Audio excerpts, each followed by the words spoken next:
Start करते हैं बेटा। लास्ट टाइम हमने एचसीएफ एलसीएम वगैरह कंप्लीट कर लिया था। आज आगे चलेंगे। आज का जो हमारा टॉपिक है बहुत ही सिंपल, बड़ा ही प्यारा, राज दुलारा टॉपिक, इर्रेशनल नंबर की प्रूविंग। इर्रेशनल नंबर की प्रूविंग कैसे करते हैं? इर्रेशनल नंबर की प्रूविंग करने के लिए आपको कुछ छोटी सी थ्योरम एक पता होनी चाहिए। आपको एक छोटी सी थ्योरम पता होनी चाहिए।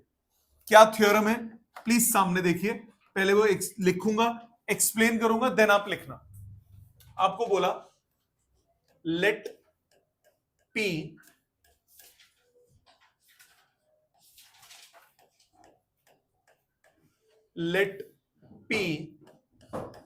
be a prime number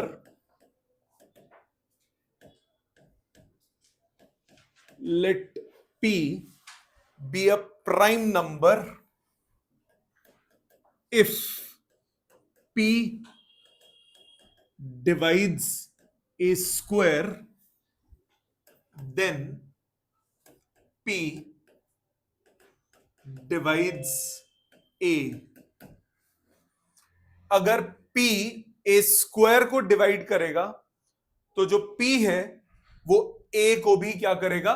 divide. दोबारा मैंने क्या बोला? क्या थ्योरम है ये?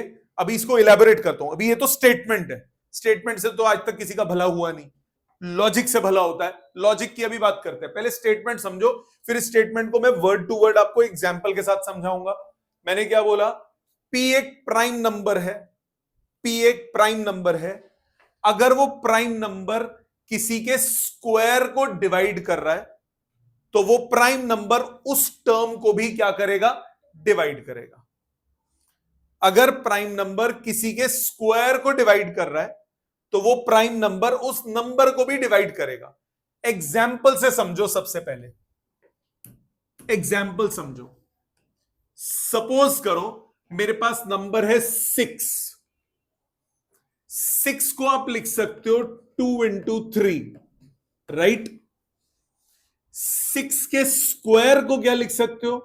2 का स्क्वायर इंटू 3 का स्क्वायर। मानते हो ये बात? हां। अब मैं क्या बोल सकता हूं? इफ 2 डिवाइड्स 6 स्क्वायर, कर रहा है ना? सिंस 2 डिवाइड्स 6 स्क्वायर, 2 इसको डिवाइड कर रहा है कि नहीं कर रहा?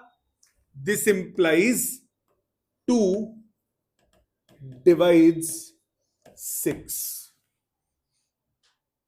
कोई प्राइम नंबर अगर इसको डिवाइड कर रहा है, ए स्क्वायर को डिवाइड कर रहा है, तो वो ए को भी क्या करेगा? डिवाइड। मतलब मेरी ऊपर वाली स्टेटमेंट से और इस स्टेटमेंट में ये जो 6 आपको दिख रहा है इसको मैं ए ले रहा हूं, और जो मैं पी बोल रहा हूं वो ये है। अब आते हैं एक गलतफहमी पे जो बच्चों को होती है। बच्चे कहते हैं सर आप पागल बना रहे हो, मैं 2 का स्क्वायर इसको डिवाइड कर रहा है, 2 का स्क्वायर ऊपर वाले को तो डिवाइड ही नहीं कर रहा। 2 का स्क्वायर क्या प्राइम नंबर है? 2 का स्क्वायर 4 होता है। 4 प्राइम नंबर तो नहीं है ना। मैं किसकी बात कर रहा हूं? प्राइम नंबर्स की।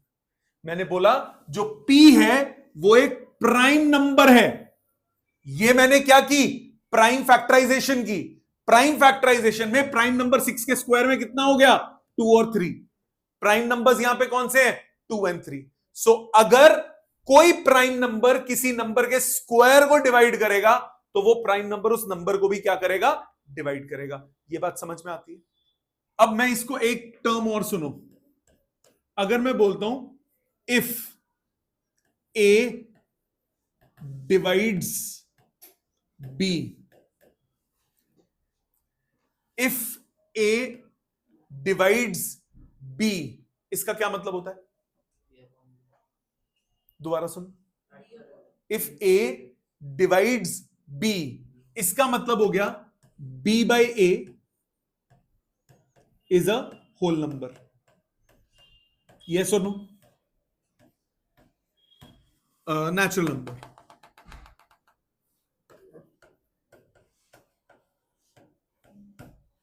होगा। मतलब आप बी को कुछ के टाइम्स ए लिख सकते हो। या C टाइम्स A लिख सकते हो। जैसे मैंने बोला, फॉर एग्जाम्पल मैंने बोला 3 डिवाइड्स 9, तो 9 को मैं 3 टाइम्स 3 लिख सकता हूं। इसी तरह मैंने बोला 2 डिवाइड्स 12, इसका मतलब मैं 12 को 2 टाइम्स समथिंग लिख सकता हूं कि नहीं लिख सकता। सो अगर मैं बोलता हूं if A divides B, if A divides B, इसका मतलब A अपॉन B क्या होगा, सॉरी B अपॉन A क्या हो जाएगा, एक नेचुरल नंबर। ठीक है, अगर 0 है तो होल नंबर भी हो गया। ठीक, ये 2 पॉइंटर्स आज के काम के हैं। आज यही 2 लॉजिक हम यूज करेंगे। सबसे पहला, दोबारा मैंने क्या बोला, अगर कोई प्राइम नंबर है वो किसी के स्क्वायर को डिवाइड कर रहा है तो वो उस नंबर को भी डिवाइड करेगा। पहला पॉइंट क्या बोला, अगर कोई प्राइम नंबर किसी के स्क्वायर को डिवाइड कर रहा है तो वो उसको भी डिवाइड करेगा। उसका सिंपल रीजन क्या है, उसका सिंपल रीजन है कि उसकी प्राइम फैक्टराइजेशन दोनों की सेम होगी। क्या मतलब हुआ इसका, सिंपल सा लॉजिकल मतलब यह हुआ, इसका लॉजिकल मतलब यह हुआ कि इसका रीजन आप ये बोल सकते हो, रीजन आप ये बोल सकते हो कि prime factors of A and A square are same. हां कि ना, पावर्स नहीं बोल रहा हूं, प्राइम फैक्टर्स बोल रहा हूं।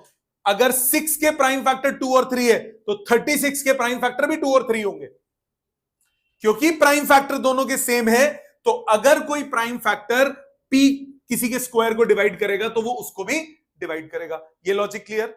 दूसरी चीज जो आज हम यूज करने वाले हैं वो है कि अगर मैं बोलता हूं A divides B, A divides B, इसका मतलब B डिवाइडेड बाय A आपका एक क्या होगा, होल नंबर होगा या नेचुरल नंबर होगा। ठीक है, तो B को आप K टाइम्स A लिख सकते हो। यहां तक बात समझ में आई। अब मैं इसको क्वेश्चन में पिरो के दिखाऊंगा, पहले इतना लिखो प्लीज, क्वेश्चन में अप्लाई करेंगे इसको। नेक्स्ट, इसके क्वेश्चंस में कहां अप्लाई करेंगे, लेट्स सी। ध्यान देना बेटा, आपको क्वेश्चन में बोला, लिखना नहीं प्लीज, पहले प्रॉपर स्टेप्स इसके देखने जरूरी है। Prove that √2 is an irrational number.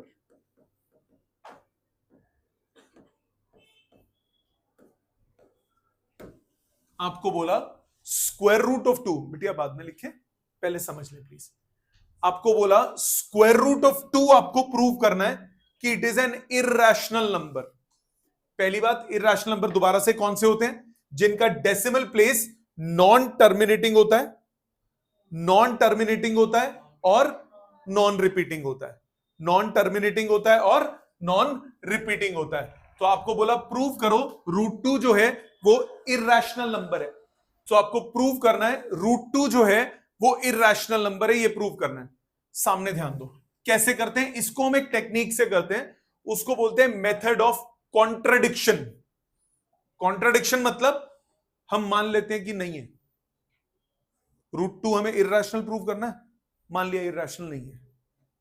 अब आप अपनी गलत स्टेटमेंट को गलत प्रूव कर देंगे, मतलब वो क्या हो जाएगा, रैशनल। ठीक है, तो मतलब इरैशनल। तो मैंने मान लिया लेट √2 इज नॉट इरैशनल। लिखना नहीं बेटा, प्लीज ध्यान देना। लेट स्क्वायर रूट ऑफ 2 मान लिया इरैशनल नहीं है। अगर इरैशनल नहीं है, therefore √2 is rational, right. This implies √2 can be expressed in the form P by Q। कर सकता हूं, अगर वो मैंने मान लिया रैशनल है तो उसको P by Q की फॉर्म में लिख सकता हूं। अच्छा जी, मतलब √2 को मैंने मान लिया P by Q, कोई दिक्कत नहीं स्टेप तक। अच्छा, अब ये किसने बोला कि पी और क्यू कटेंगे नहीं? हो सकता है पी और क्यू कट जाए। लेट ऑन सिंप्लीफाइंग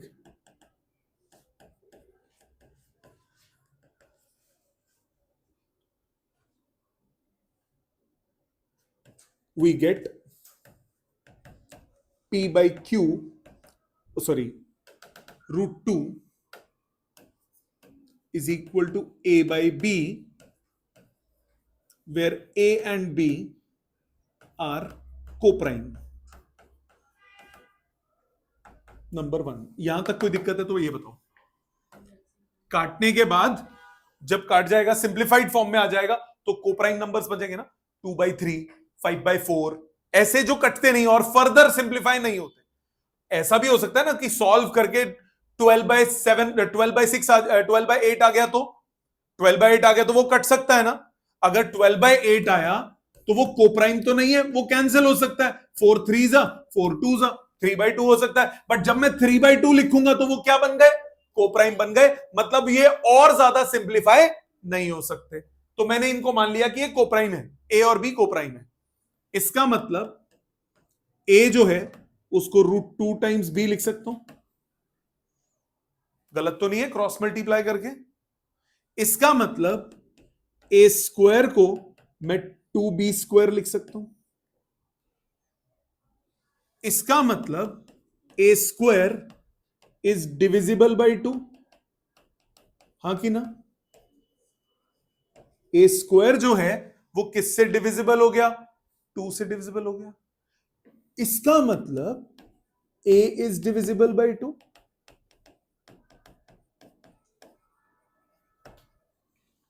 कहां से आया ये? यहां से। Because if 2 divides a square then 2 divides a, right? 2 क्या है? p, prime. तो प्राइम नंबर अगर कोई ए स्क्वायर को डिवाइड करता है तो वो प्राइम नंबर ए को भी डिवाइड करेगा।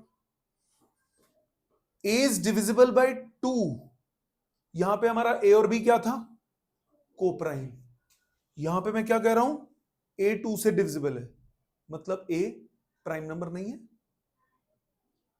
ए प्राइम नंबर नहीं है मतलब हमारी सपोजिशन क्या हो गई? गलत हो गई। आई बात समझ? हमारी सपोजिशन क्या हो गई? गलत हो गई। सही बोल रहा हूं गलत बोल रहा हूं? सोचो, स्टेप बाय स्टेप दोबारा देखो। पहले स्टेप बाय स्टेप दोबारा देखो। फर्स्ट स्टेप में आपको क्या बोला? फर्स्ट स्टेप में आपको बोला कि √2 को मैंने दो वो डिवाइड कर दिया। √2 को मैंने p बाई क्यू की फॉर्म में लिख दिया। अगर √2 को मैं p बाई क्यू की फॉर्म में लिख सकता हूं तो क्रॉस मल्ट a बाई b की फॉर्म में लिख दो, where a and b are coprime. a and b are coprime. तो a स्क्वायर को मैं 2b² लिख सकता हूं। a स्क्वायर को मैं 2b² लिख सकता हूं। मतलब a स्क्वायर जो होगा वो 2 से डिविजिबल होगा। मतलब a जो होगा वो भी किससे डिविजिबल होगा? 2 से। अच्छा, a 2 से डिविजिबल है।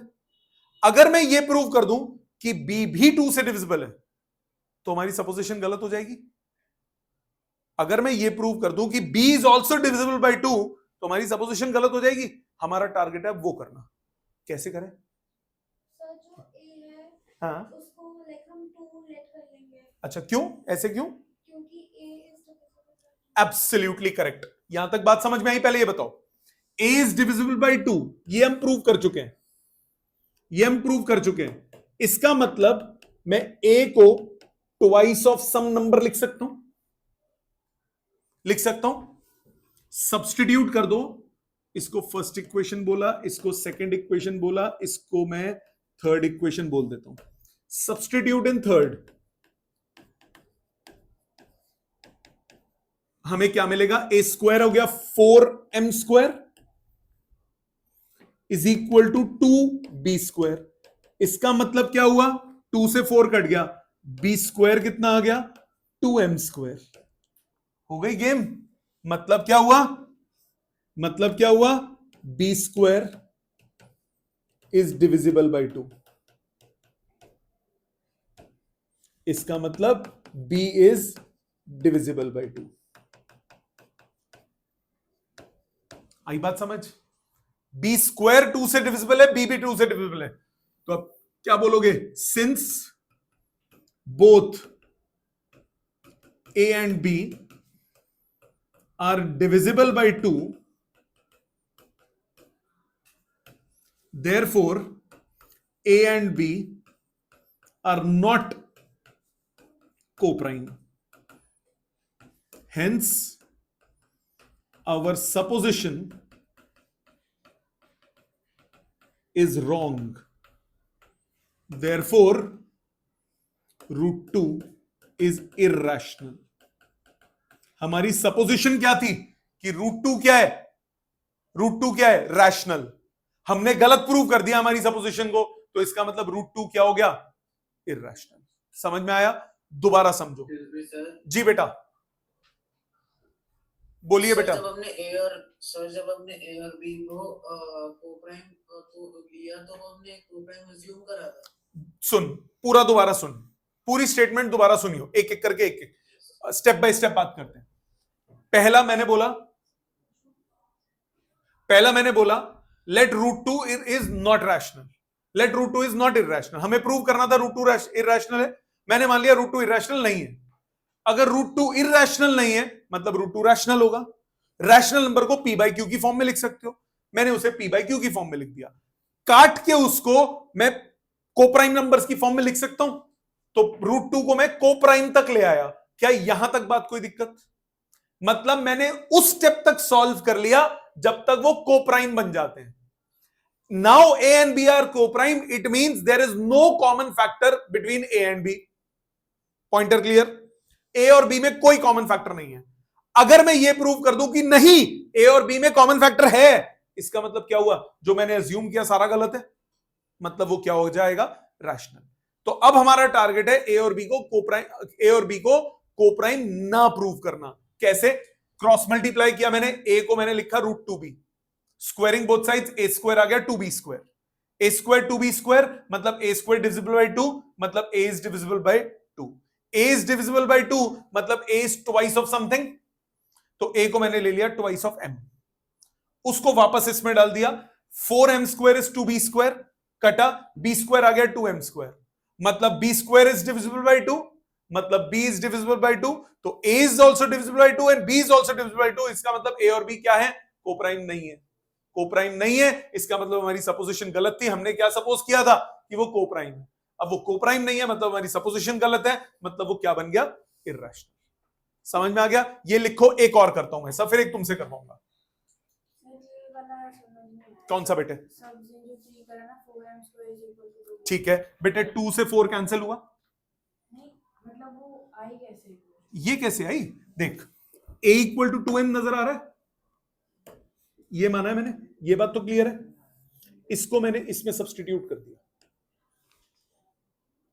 a की जगह 2m डाल दिया, a की जगह 2m डालेगी, a स्क्वायर है ना, 2 का स्क्वायर कितना होता है? 4, m का square m square is equal to right side as it is रखा, 2 से 4 कैंसिल, यहां 2 बचा, 2m square equal to b square, तो b स्क्वायर डिविजिबल बाय 2, तो b इज डिविजिबल बाय 2। समझ में आया? लिखो, और करता हूं मैं ऐसा question, it will be more clear, 2-3 करने दो बेटा। अगर मैं कह रहा हूं कि a is equal to twice of something, तो 2 से डिविजिबल हुआ कि नहीं हुआ? तो a square is twice of something, तो a स्क्वायर किससे डिविजिबल हुआ? 2 से हुआ कि नहीं हुआ? लिखो, ध्यान से लिखो।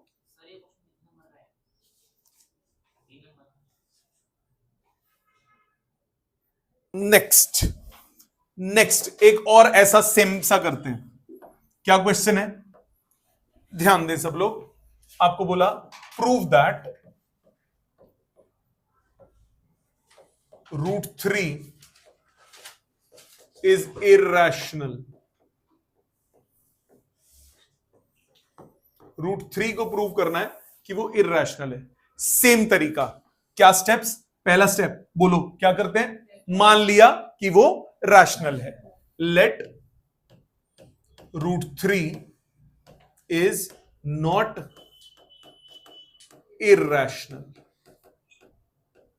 This implies root 3 is rational. Therefore, it can be represented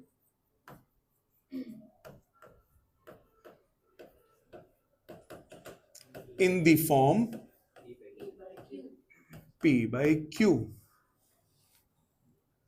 Let, on simplifying, root 3 becomes A by B, where A and B are co-prime. यहां तक कोई इशू नहीं, सेम चल रहा है. क्या करेंगे इसके बाद? A कितना हो गया? Root 3 times B. Squaring both sides, दोनों साइड्स को स्क्वेयरिंग करो. आपके पास आ गया A square is equal to 3B square. No problem. A square बराबर 3B स्क्वायर के. This implies A square is divisible by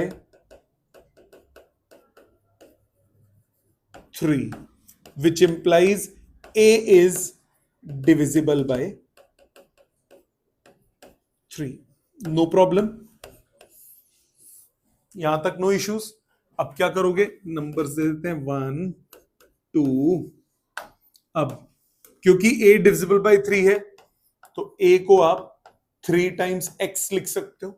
x लिखो, m लिखो, जो तुम्हें अच्छा लगे. A को 3x लिखो. Substitute in second. सेकंड में अगर सब्सटीट्यूट करूंगा तो A स्क्वायर हो गया 9x square is 3B square. This implies B square is equal to 3x square. This implies B square is divisible by 3, which implies B is divisible by 3. अब बताओ, अब easy लग रहा है ना? क्योंकि सब सेम है. सेम है. Since A and B both are divisible by 3, therefore A and B are not co-prime. Hence, our supposition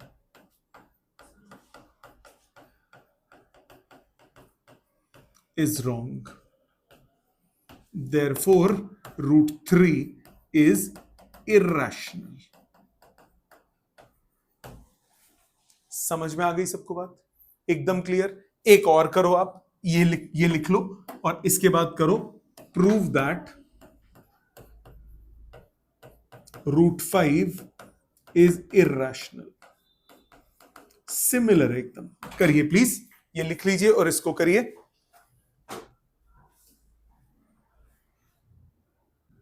check कीजिए. सेम क्वेश्चन है. Prove that root 5 is irrational. Same pattern follow करेंगे.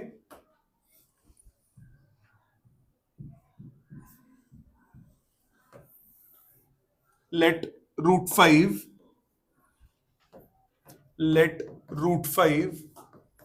be rational. Therefore, root 5 is equal to A by B, where A and B are co-prime. Directly भी लिख सकते हो ऐसे, वो PQ के उसके बिना भी लिख सकते हो, बट ये वर्ड्स लिखना जरूरी है. A and B are co-prime. A and B are co-prime. इसका मतलब आप A को रूट 5 टाइम्स B लिख सकते हो. इसका मतलब आप A स्क्वायर को 5B स्क्वायर लिख सकते हो. This implies A square is divisible bye 5, which implies A is divisible by 5. ठीक है. इसके बाद A is divisible by 5 का मतलब क्या हुआ? A is divisible by 5 का मतलब क्या हुआ कि A को आप 5 टाइम्स X लिख सकते हो. A को आप 5 टाइम्स X लिखने का मतलब क्या हुआ? सब्स्टिट्यूट कर दें इन सेकेंड इक्वेशन. आपके पास आ गया 25x² is equal to 5b². So b² is equal to 5x². Therefore, b² is divisible by 5, which implies b is divisible by 5. Since a and b are divisible by 5,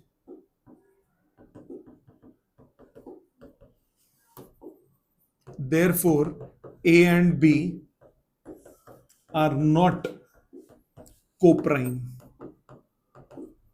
a and b जो है वो co-prime नहीं है. Therefore our supposition is wrong. Hence √5 is irrational. अच्छे से समझ में आ गया ये कैसे करना है? पक्का एक और दूं करने के लिए. लिखिए, prove that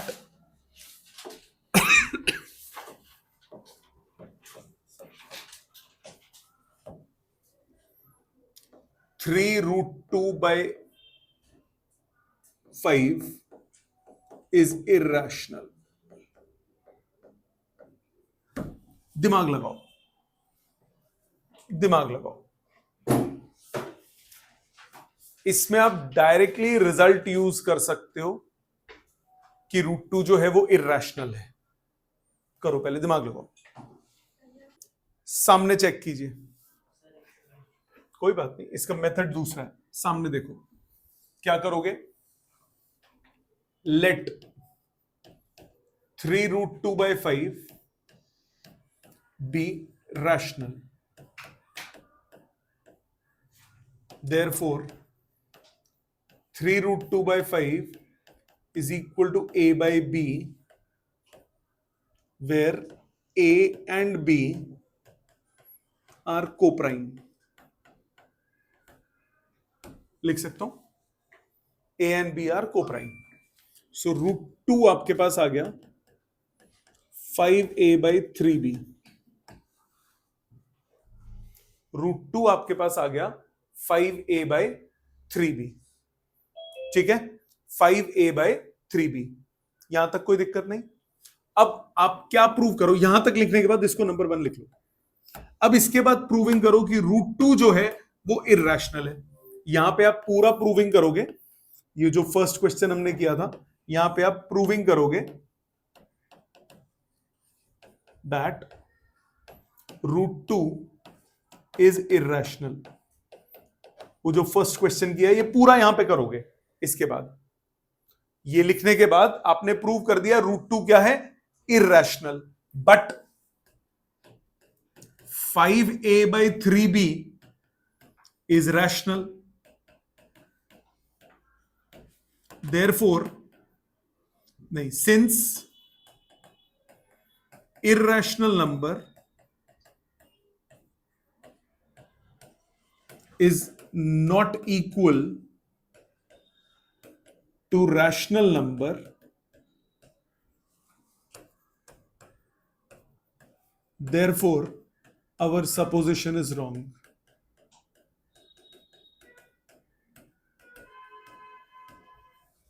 Hence 3√2/5 is irrational. ये पूरा तरीका है इसको करने का. दोबारा मैंने बोला 3√2/5 को मैंने a/b लिख दिया. अगर 3√2/5 को मैं a/b लिख रहा हूं तो मैं √2 को लिख सकता हूं 5a/3b. अगर √2 को मैं 5a/3b लिख रहा हूं, इसको संभाल लो.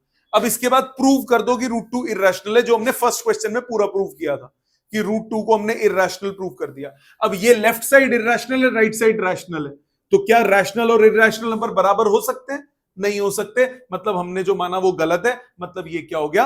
इर्रेशनल. समझ में आ गई? क्लियर है बेटा? हाँ, आप सबको क्लियर है? वैसे ये जो मैंने किया, प्लीज ये प्रॉपर तरीका लिख लो. एक और करेंगे ऐसा. ध्यान से देखो दोबारा. आपको बोला √2 इज 5a/3b था. हमने प्रूव कर दिया कि √2 जो है वो क्या है? इर्रेशनल. हमने ये यहां प्रूव कर दिया. और 5a/3b तो रैशनल नंबर हो गया ना, क्योंकि ये डिवीजन की फॉर्म में। तो क्या कोई इरैशनल नंबर रैशनल नंबर के बराबर हो सकता है? Can an irrational number be equal to a rational number? It can't be, right? So if it can't be equal, therefore our ये स्टेटमेंट गलत है। स्टेटमेंट गलत है मतलब जो हमने सपोज किया था वो गलत है। जब सपोज किया था वो गलत है, इसका मतलब ये क्या हो गया? इरैशनल नंबर हो गया कि नहीं हो गया? ठीक है बेटा।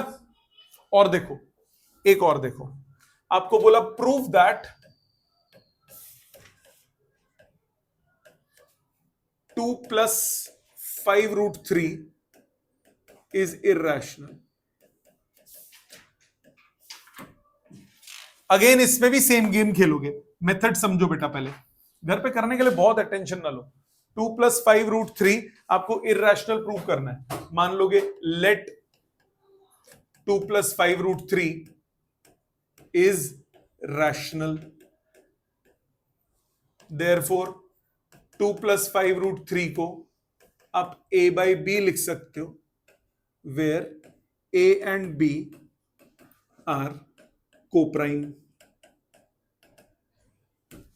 इसका मतलब 5√3 को आप a/b -2 लिख सकते हो, मतलब √3 को a - 2b/5b लिख सकते हो, राइट? एलसीएम लिया और 5 को नीचे ले गए। क्लियर? अब ये क्या हो गया? रैशनल नंबर हो गया कि नहीं हो गया? रख लो इसे संभाल के। इसके बाद प्रूविंग कर दो, यहां प्रूविंग कर दो √3 इज इरैशनल। ये प्रूविंग हो जाएगी कि √3 इरैशनल है। अब आप क्या बोलोगे? Since √3 is irrational but a - 2b/5b is rational, therefore they can't be equal, hence our supposition is wrong, therefore 2 + 5√3 is irrational। समझ में आई बात? क्लियर? प्रॉपर मेथड क्लियर है कि कैसे करना है? ये 5 मार्क का क्वेश्चन आएगा। अगर बाई चांस ये 5 मार्क का नहीं आए, 5 मार्क का ना आए, ये 2 नंबर में आ जाए, तो डायरेक्टली लिख देना since √3 is irrational but right hand side is rational, therefore they can't be equal, hence our supposition is wrong. तब आप डायरेक्टली लिखना। एनसीईआरटी में वैसे लिखा है। 5 का आएगा तो पूरा आपको करके दिखाना पड़ेगा। क्लियर एकदम? एक और करो। इस टाइप के तो सबको समझ में आ गया ना कैसे करने। एक बात और, इसके असाइनमेंट में ना वो वाले क्वेश्चंस भी हैं। आपको याद है टर्मिनेटिंग नॉन टर्मिनेटिंग का मैंने आपको एक चीज बताई थी कि if denominator is of the form 2m 5n then it is a terminating decimal place, if it is not then it's a non terminating decimal place, repeating decimal place. याद है ना वो बात? उस पे बेस्ड क्वेश्चंस भी हैं। वो पिछली एक्सरसाइज में थोड़े कम थे, उसमें HCF LCM पे ज्यादा था, पर वो कॉन्सेप्ट मैं आपको ऑलरेडी करा चुका हूं। ठीक है, उसको हम दोबारा रिपीट करेंगे खैर अगली क्लास में। पहले इसको लिखो और एक क्वेश्चन और करो। प्रूव दैट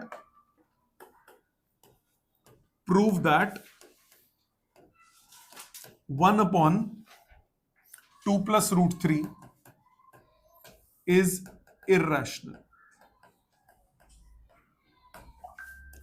ये करिए 1/2 + √3। चेक कीजिए क्या करेंगे। 1/2 + √3 है। Late 1/2 + √3 is a/b, where a and b are coprime।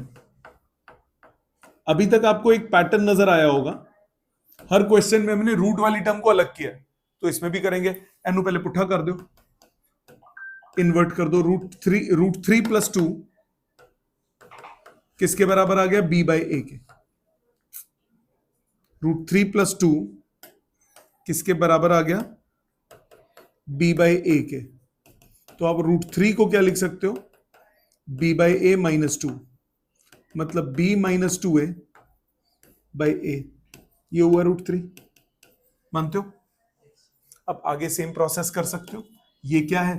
Rational, ये क्या है? Irrational. Therefore supposition is wrong. आगे के स्टेप्स कर सकते हो ना? ठीक है ना? आज का छोटा सा प्यारा सा नोना सा होमवर्क है, असाइनमेंट की एक्सरसाइज 2, उसके मात्र फर्स्ट 28 क्वेश्चंस ये अटेम्प्ट करने हैं बाय नेक्स्ट क्लास। ठीक है, पहले डाउट्स होंगे, बचा हुआ पोर्शन परसों खत्म करके इस चैप्टर को वाइंड अप करेंगे। Thank you very much.